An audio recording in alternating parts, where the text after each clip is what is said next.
Now it's time, I guess, open mic night, where both of you can ask a question of each other. Who would like to go first?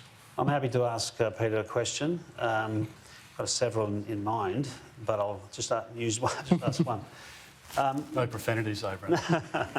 Not with the mics, anyway. But look, given the upon reflection, when you think to the comments you made about it being inconceivable that we would not engage in a war with a nuclear superpower, given an invasion of Taiwan that might involve the United States.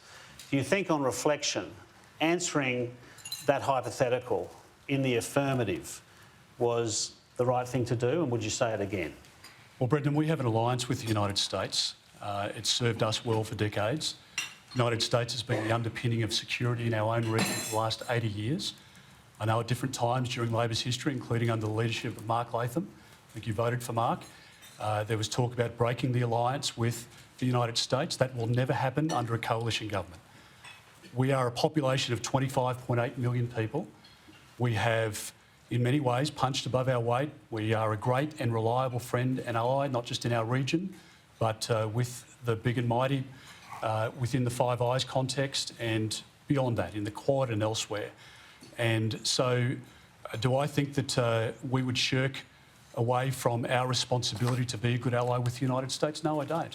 And I don't think that would be in the interests of our country. I think you would put us in an incredibly precarious position if Labor again decided to break the alliance with the United States. I think that would be a travesty. And I don't think...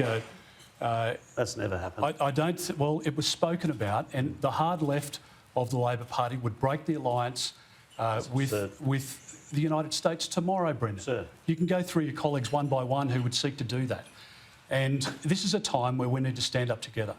Brendan today hasn't been able to point out one quote, not one quote from Prime Minister Sogavare of criticism of our country.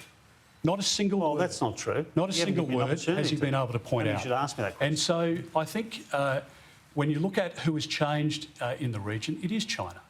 And as I've said before, I want to make sure that that we can have a normalised relationship, but we're not going to cede our democracy, or we're not going to be in a position where we don't question human rights abuses.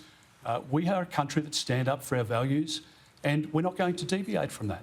And that's the strength of the coalition, and that is the choice that people have to make at this election between a weak government led by Anthony Albanese, who will take money away from defence, or a proven track record of the Morrison government of supporting the men and women of the ADF and investing in a record way to keep our country safe.